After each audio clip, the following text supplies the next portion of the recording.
ओम नमः शिवाय। हर हर महादेव। जय महाकाल। आप सबको पता है सावन का बहुत ही पवित्र महीना चल रहा है। मेरे देवाधिदेव महादेव जी की कृपा सदैव आप पर बनी रहे। आपकी सारी मनोकामनाएं सावन के महीने में पूरी जरूर हो, यही मैं महादेव जी से प्रार्थना करता हूँ। देखिए, एक बहुत ही अचूक उपाय है कि अगर आपकी कोई मनोकामना है, कोई विश है, काफी समय से पूरी नहीं हो रही है, आप परेशान हो चुके हो उपाय करते करते, लेकिन फिर भी आपको लगता है कि महादेव आपकी सुन नहीं रहा है। जब भी आपके मन में आ जाए कि महादेव क्यों नहीं सुन रहे हैं, तो मात्र आपको छोटा सा उपाय करना है। शिवलिंग पर जल ही नहीं चढ़ाना है। यह वह दिन आ चुका है जिस दिन अगर आप इस उपाय को करेंगे तो आपको दुगुना फल प्रदान होगा। यह आखिरी मौका है, क्योंकि यह पहला उपाय है, सिर्फ प्रदोष के दिन ही किया जाता है, और यह है अधिक मास की प्रदोष, जो कि मात्र 3 साल में एक बार आती है। तो इस वाले उपाय को करने से मत चूकेगा। पूज्य गुरुजी की कथा से सुन करके और समझ करके पूरे उपाय को बड़े ही विस्तार से बताऊंगा, परंतु उससे पहले आप सब एक छोटी सी गुजारिश करूंगा कि जो लोग पहली बार आए हैं, चैनल धर्म लाइक को सब्सक्राइब जरूर करना और वीडियो को लाइक करके महादेव जी का कोई सा भी प्यारा नाम कमेंट बॉक्स में लिखना मत भूलिएगा। इस पूरे वीडियो के अंदर हम लोग 3 महाउपाय के बारे में बात करेंगे, और यकीन मानिए, जो व्यक्ति दूसरे नंबर का जो उपाय है उसे समझ लेगा, चांद लेगा और कल के दिन इस उपाय को कर लेगा ना, उसकी कोई भी मनोकामना हो, चाहे कोई भी मनोकामना, ऐसा कार्य जो जीवन में कोई नहीं कर सकता, दुनिया में कोई नहीं कर सकता, वह मेरा देवाधिदेव महादेव आपको करके देगा। दूसरा उपाय बड़े ही ध्यान से सुनना। सबसे पहले बात कर लेते हैं पहले वाले उपाय की तरफ। ठीक है, लेकिन पहला वाला उपाय किन लोगों को करना है कि जब भी आपके मन में आए कि मेरा देवाधिदेव महादेव मेरी सुन ही नहीं रहे हैं, आपकी कोई कामना है, कोई विषय आप उपाय करते करते थक चुके हो, लेकिन फिर भी आपकी कोई कामना, कोई इच्छा मेरे देवाधिदेव महादेव जी नहीं सुन रहे हैं, तो मात्र आपको यह वाला छोटा सा उपाय करना होगा। कब करना है, कैसे करना है, ध्यान से सुनते जाना, समझते चले जाना, ठीक है। सबसे पहले आपको करना क्या होगा, एक दीपक तैयार करना होगा। मिट्टी का दीपक, जिसके अंदर आपको लगानी होगी गोल बत्ती, और साथ ही साथ इसके अंदर भरना होगा गाय माता का घी। ठीक है ना, तो घी का एक दीपक आपने तैयार कर लिया। उसके बाद में आपको अपने घर का जो शुद्ध ताजा जल आता है, सुबह सुबह वो ताजा जल आपको एक तांबे के लोटे में ले लेना है, और इस तांबे के लोटे में डालने होंगे आपको 5 सफेद पुष्प। ध्यान रखना, बार बार कहने के बावजूद भी आप लोग वही गलती करते हो कि गलती से भी केतकी का फूल, जिसे चंपा का भी किसी किसी जगह पर कहा जाता है, उस फूल को गलती से भी मत ले लेना। इस वाले उपाय में क्या, महादेव का जो भी आप उपाय करो, केतकी का फूल कभी मत लेना। इसके अलावा आपको जो सफेद फूल मिले, चाहे आप हरे श्रृंगार के फूल ले लीजिए, चाहे सदा होली के फूल ले लीजिए, आप ऐसे 5 सफेद फूल ले लेना जो कहीं से भी खंडित, टूटे फूटे से ना हो, बस एकदम पूरे पूरे हो। ठीक है, इतनी जहाँ तक बात आई समझ में, 5 सफेद फूल ले लिए। इन सफेद फूलों को आपको किस में डालना है, इसे एक लोटे शुद्ध जल में आपको डाल लेना है। ठीक है, और आपको कुछ नहीं करना, सिर्फ आपको एक दीपक तैयार किया है जो, और इस लोटे जल को जो आपने तैयार किया है लेकर के पहुंच जाना मेरे देवाधिदेव महादेव जी के पास। शिवलिंग के पास कब जाना होगा, सुबह जाओगे तो आपको सूर्योदय से 1 घंटे के अंदर अंदर आपको चले जाना है। सुबह सुबह ठीक है या फिर आप प्रदोष काल में जाना। गुरुदेव ने यही समय आपको बताया ठीक है, और गुरुदेव ने साथ में यह बोला कि जब भी मेरा देवाधिदेव महादेव आपको ऐसा लगे कि नहीं सुन रहे हैं, आपके मन में भी आ जाए, तो इस वाले उपाय को कर लेना। किस दिन करना है ये वाला उपाय? जो भी प्रदोष आ जाए ना, उस प्रदोष के दिन इस उपाय को करना, ठीक है ना। मैं आपको इसमें प्रदोष और शिवरात्रि दोनों के बहुत ही अचूक उपाय बताऊंगा। ठीक है, अब ध्यान से सुनना, इसका मतलब क्या है देखें।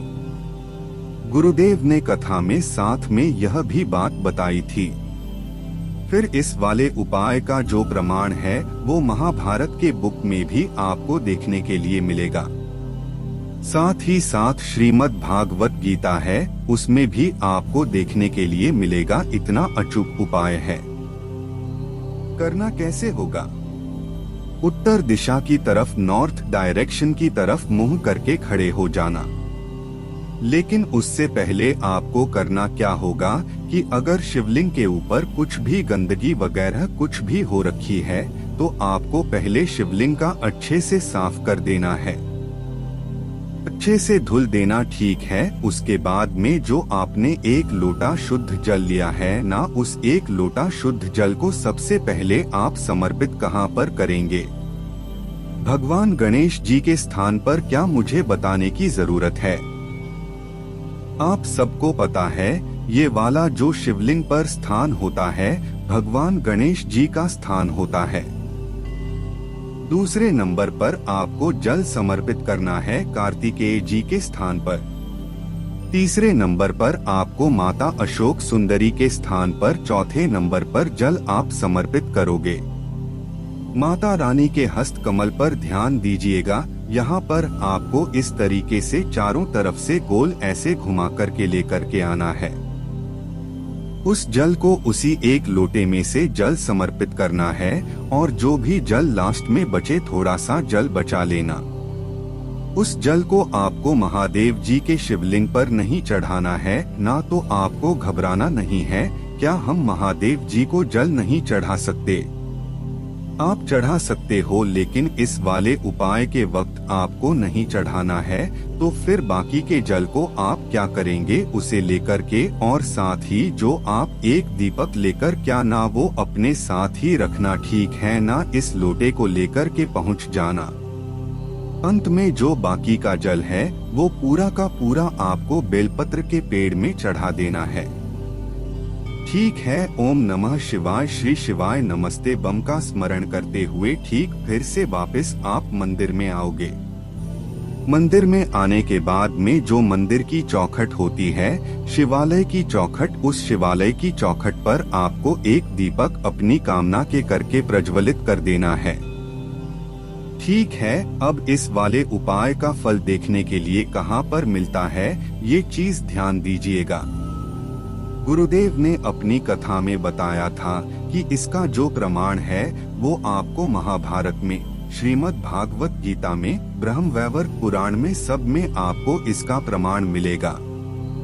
महादेव जी ने वादा किया था माँ पार्वती मैया से कि जो भी मेरे ऊपर ना जल चढ़ा करके जो व्यक्ति हमेशा चढ़ाता था, आज मेरे ऊपर जल नहीं चढ़ाया, माता पार्वती जी के हस्त कमल पर जल चढ़ा गया, तो मैया आप उनका पूरा जो भी कामना हो वो पूरी जरूर करना, साथ ही साथ उन्हें दुगुना फल भी प्रदान करना। ये सब खुद महादेव जी ने आशीर्वाद दिया था। और जो व्यक्ति इस उपाय को प्रदोष के दिन कर लेता है ना, मेरे देवाधिदेव महादेव जी की कृपा, साथ ही साथ पार्वती मैया की कृपा उस पर सदैव बरसती रहती है, उसकी सारी कामनाएं पूरी जरूर होती है।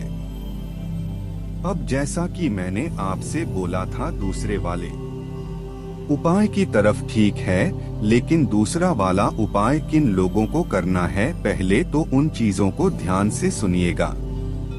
ये दूसरा वाला जो उपाय है, आपकी जो भी कामना होगी ना, जो दुनिया में कोई नहीं कर सकता काम, वो काम आपका मेरा बाबा भोलेनाथ करके दे देगा। लेकिन इस वाले उपाय को करने का एक खास नियम है। तरीका है, प्रदोष के दिन आपको ये वाला उपाय करना है। किस दिन प्रदोष करें? ठीक है, आप सब लोगों को बहुत पता होगा। 2 तरीके के फूलों के बारे में आप जानते होंगे। एक ये होता है धतूरे का फूल, ठीक है ना, और दूसरा होता है किसका? कनेर का फूल। अब आप पूरा उपाय सुन करके जाना, तभी जाकर के आपको पता चलेगा। मैं काफी बार शिवलिंग के पास पूजा अर्चना करने जाता हूँ, तो लोगों को नहीं पता है कि ये वाले जो फूल है किस तरीके से चढ़ाए जाते हैं। सबसे पहले तो मैं आपको बता देता हूँ, ये जो दोनों फूल न सिर्फ 2 जगह पर चढ़ाए जाते हैं, या तो शिवलिंग के ऊपर चढ़ जाते हैं या फिर मैया अशोक सुंदरी पर चढ़ाए जाते हैं। इसके अलावा और कहीं नहीं चढ़ाया जाता। यह चीज ध्यान में रखिएगा। अब माता अशोक सुंदरी का स्थान कौन सा है, आप सबको पता है। यह बाला मैया अशोक सुंदरी का स्थान है। यह बाला शिवलिंग के ऊपर केवल 2 जगह पर है, लेकिन इनको चढ़ाने का भी एक क्रम होता है, एक नियम होता है। वह कैसे चढ़ाया जाता है, उसे अगर आपने समझ लिया ना, और सही तरीके से आपने प्रदोष के दिन चढ़ा दिया, आपकी कोई भी मनोकामना क्यों ना हो, पूरी जरूर होगी। सबसे पहले बात करते हैं जो कि धतूरे का फूल होता है ना। धतूरा महादेव जी को बहुत ज्यादा पसंद है, तो जो धतूरे का फूल है वह इन दोनों जगहों पर जब भी आप चढ़ाएंगे तो उसका चढ़ाने का क्रम याद रखिएगा। केवल 2 जगह पर चटा या अशोक सुंदरी पर। शिवलिंग पर जब आप शिवलिंग पर उस धतूरे के फूल को चढ़ा होगी, तब आपका जो खिला हुआ भाग होगा ना, उसका, जैसे कि मैं बता दूं कि ये वाला होता है खिला हुआ भाग, ठीक है ना, तो यह खिला हुआ भाग रखना आप अपनी तरफ, जिसे यह वाला खिला हुआ भाग और जो डंडी रहे अपनी तरफ से यह वाला खिला हुआ भाग है, और जो डंडी रहेगी वह रहेगी आपसे विपरीत दिशा में। अगर आप शिवलिंग की तरफ चढ़ा रहे हो और आप इधर की तरफ खड़े हो है ना, और जब आप मैया अशोक सुंदरी के ऊपर इस वाले फूल को चढ़ाते हो, तब आपको जो मुंह रखना है वह रखना है शिवलिंग के तरफ, और डंडी रहेगी जलाधारी के तरफ। यह वाला जो क्रम होता है, यह होता है धतूरे का फूल। अब आप जाते हो, चाहे कैसे भी करके चढ़ा करके आ जाते हो, जिसका फल प्रदान नहीं होता है।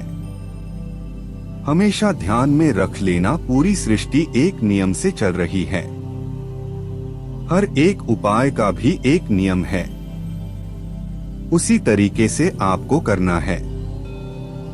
यह हो गया धतूरे का फूल का, ठीक है। लेकिन जब आप कनेर के फूल का भाग करते हो, कनेर का फूल जब आप चढ़ाते हो, और क्योंकि अमावस्या का दिन आने वाला है, गुरुदेव ने बहुत अचूक उपाय बताया था कनेर के फूल का, जो आपको अधिक मास की अमावस्या के दिन करना है।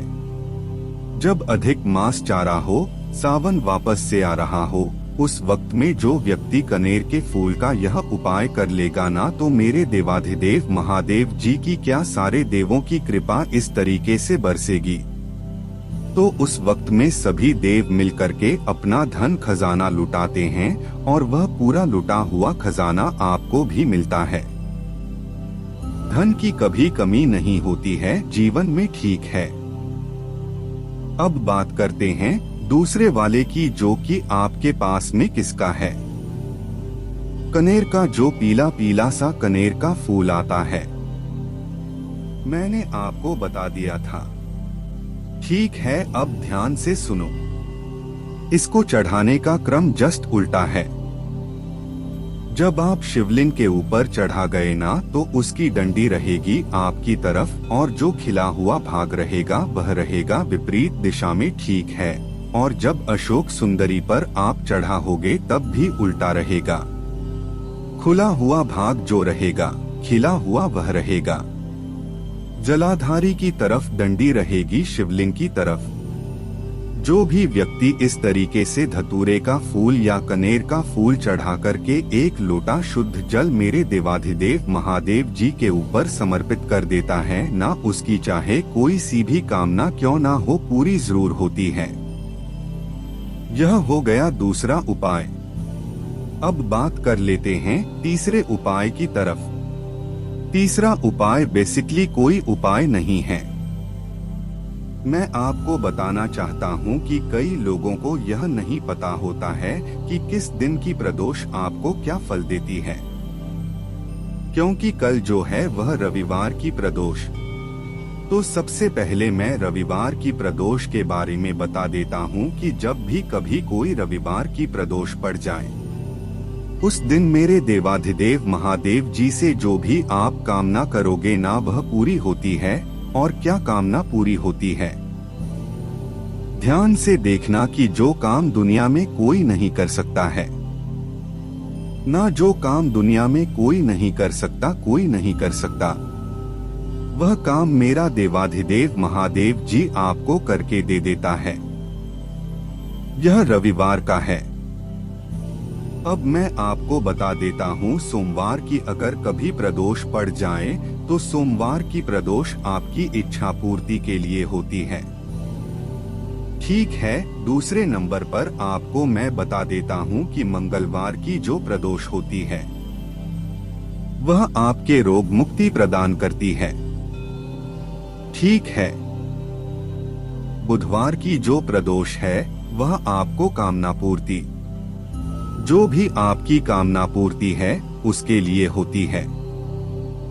ठीक है, गुरुवार की प्रदोष शत्रुओं का नाश करती है, शत्रुओं का नाश करती है। शुक्रवार की प्रदोष घर में सुख शांति लाती है। ठीक है, और शनिवार की प्रदोष संतान का सुख देती है। यह चीज ध्यान में रखेगा। तो जो भी व्यक्ति मेरे इस वीडियो को सुन रहे हैं, देख रहे हैं, अगर जानकारी पसंद आई हो तो वीडियो को लाइक जरूर करना। चैनल को सब्सक्राइब करके महादेव जी का कोई सा भी प्यारा नाम कमेंट बॉक्स में लिखना मत भूलिएगा।